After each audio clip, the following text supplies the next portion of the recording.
মৰমৰ অকণিহঁত মৰম ল'বা দেই মই আইমা তোমালোকৰ আইমাৰ সাধুঘৰলৈ আহিলোঁ আৰু তোমালোকক কিছু কথা কওঁ বুলি ভাবিলোঁ কোৱাচোন মইনাহঁত আমি এখন সমাজত বিভিন্ন জাতি উপজাতিৰ মানুহ লৈ বসবাস কৰোঁ নহয়নে বাৰু সকলোৰে কিছু ধৰ্মবিলাকো বেলেগ বেলেগ নীতি নিয়ম থকাৰ খোৱাৰ কাপোৰ পিন্ধাৰ নিয়ম বাকী তোমাৰ যিবিলাক আমাৰ ধৰ্ম কাৰ্য আছে সেইবিলাকৰ ধৰণকৰণ বেলেগ সকলোবিলাক কিন্তু আমি একেলগে বাস কৰোঁ তাৰ মানে আমি এই যে বেলেগ বেলেগ ধৰ্মৰ মানুহ বেলেগ বেলেগ খাদ্যাভাসৰ মানুহ বেলেগ বেলেগ বেশভূষাৰ মানুহ একেলগে বাস কৰোঁ সেয়া এখন সমাজ সুন্দৰভাৱে চলি থকাৰে কথা সূচায় নহয়নে এই সমাজখনত আমি কিছুমানে কি খাওঁ নিৰামিষ ভোজী কিছুমান আমিষ ভোজী গতিকে কেতিয়াবা নিৰামিষ ভোজীসকলে আমিষ ভোজীসকলৰ খাদ্যৰ কথা আলোচনা কৰে বেয়াকৈ কয় ঘিণ কৰে আৰু আমিও কেতিয়াবা বেলেগৰ খাদ্যাভাস দেখিলে যিটো আমাৰ কাৰণে আচহুৱা যেন লাগে আমি হাঁহো পায়নে বাৰু তেনেকৈ হাঁহিব খোৱাৰ ওপৰত কেতিয়াও হাঁহিব নাপায়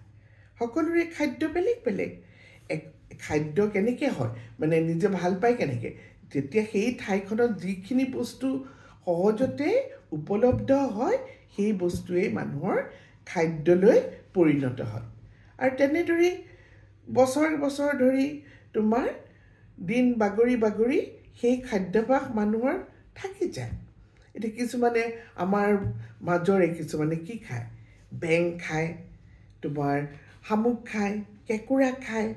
তাৰপিছত লালুক খায় এইবিলাক বস্তু খোৱা দেখিলে আমাৰ মাজৰে বহুতৰে ঘিণ লাগে বা ঘিণ কৰোঁ আমি দেখুৱাইও ঘিণ কৰোঁ সেইটো পায় জানো কেতিয়াও নাপায় সেয়া তেওঁলোকৰ খাদ্য বা আমাৰ মাজৰে কাৰোবাৰ খাদ্য এতিয়া খাদ্যৰ লিষ্টত তোমাৰ বহুত আছে মাংসৰ লিষ্টতেই দেখোন বহুত আছে হয়নে কি গাহৰি মাংস তাৰপিছত ছাগলী মাংস গৰু মাংস কিছুমানে উটৰ মাংসও খায় সেই বুলি আমি ইজনে সিজনক হাঁহিব নাপায় এইবিলাকনো কি খাইছে বুলি হয়নে তাৰ মানে খোৱাটো নিজৰ কথা সেইকাৰণে আমি উপলুঙা কাকো কৈ আমি আমাৰ মাজৰে বহুতে কি খায় কাছ মাংস খায় বহুতে আচৰিত হ'ব ৱাই এই মস্ত চলংখন নেৰুৱাইনো কেনেকৈ কাছৰ মাংস খায় নহয়নে সেইকাৰণে আমি ইজনে সিজনক খাদ্যৰ ওপৰত বা খোৱা বস্তুক লৈ হাঁহিব নাপায় এই বিষয়ে তোমালোকৰ অতি মৰমৰ শ্ৰদ্ধাৰ ককা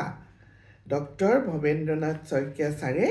বৰ সুন্দৰ এটা পাঠ লিখি থৈ গৈছে মই তোমালোকক পঢ়ি শুনাওঁ শুনিবাচোন দেই আৰু তোমালোকে কেনেকুৱা পালা শুনি মোক জনাবা মই সদায় এটা কিবা কাম কৰাৰ পিছত তোমালোকলৈ ভিডিঅ' এটা পঠোৱাৰ পিছত সদায় সুধোঁ তোমালোকক কেনেকুৱা পালা বুলি বহুতেই ধুনীয়া ধুনীয়া মন্তব্য দিয়ে তেতিয়া ভাল লাগে যে কামটো ভাল পাইছে আগলৈও তেনেকুৱা 2-4টা আৰু কাম মই কৰি যাবলৈ উৎসাহ পাওঁ ঠিক আছে মইনাহঁত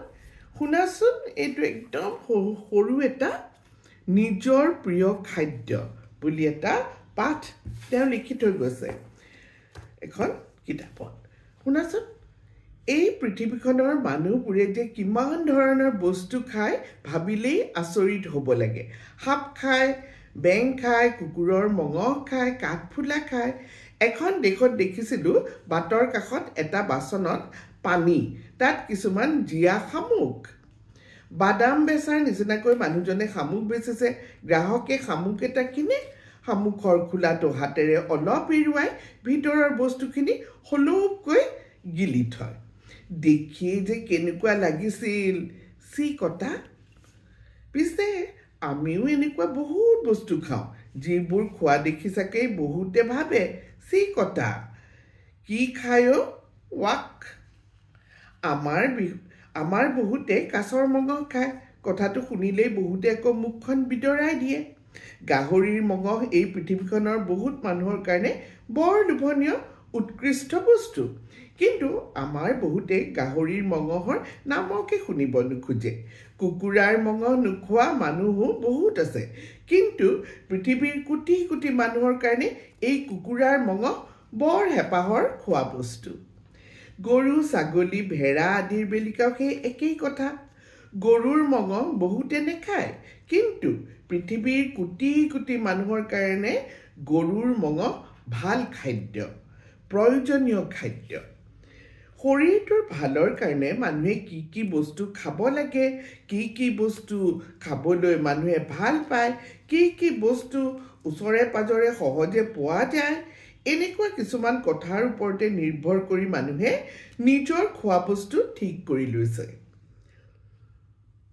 তাৰ বাহিৰেও কিছুমান পুৰণি নিয়ম বিশ্বাস আদিৰ কাৰণেও আমি কিছুমান বস্তু খাওঁ কিছুমান নেখাওঁ কিন্তু ডাঙৰ কথা হ'ল যে যি খায় সেই বিষয়ে তোমালোকে মনত কোনো বেয়া ভাৱ নেৰাখিবা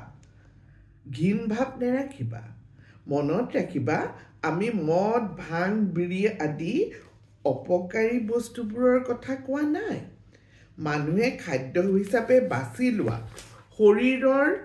অপকাৰ নকৰা বস্তুবোৰৰ কথাহে কৈছো কিবা কাৰণত তুমি এটা বস্তু নোখোৱা তোমাৰ লগৰে অইন এজনে খায় খাওক সেই কথা ই অমুক খায় বুলি কেতিয়াও বেয়া ভাৱ ঘিণ ভাৱ মনলৈ নানিবা এই সৰু অভ্যাসটোৰ কাৰণেই পাছলৈ তোমালোকৰ বহুত উপকাৰ হ'ব বৰ সুন্দৰভাৱে তেখেতে বুজাই দিছে যে আমি আনৰ খাদ্যাভ্যাসৰ ওপৰত মন্তব্য কৰা অনুচিত আৰু হহাটো অনুচিত অন্যই হয়তো বেলেগেও হয়তো আমাৰ খাদ্যাভ্যাস দেখিলে আচৰিত হৈ হাঁহিব পাৰে গতিকে কোনেও কাকো নহাটোৱে আটাইতকৈ ভাল যাৰ যেনেকৈ খায় শৰীৰটো সুস্থ হৈ থাকে তাকে আমি খাব লাগে হয়নে আৰু বেয়া বস্তু মুখত দিব নালাগে যেনে মদ ভাং বিড়ি চিগাৰেট গুটকা ইত্যাদি যিয়ে বেমাৰ আনিব পাৰে মইনাহঁত কেনেকুৱা লাগিলে তোমালোকৰ এই পাঠটি মোক জনাবাচোন দেই পিছলৈ আৰু পঢ়িম ধুনীয়া ধুনীয়া পাঠ এতিয়াৰ কাৰণে গুড নাইট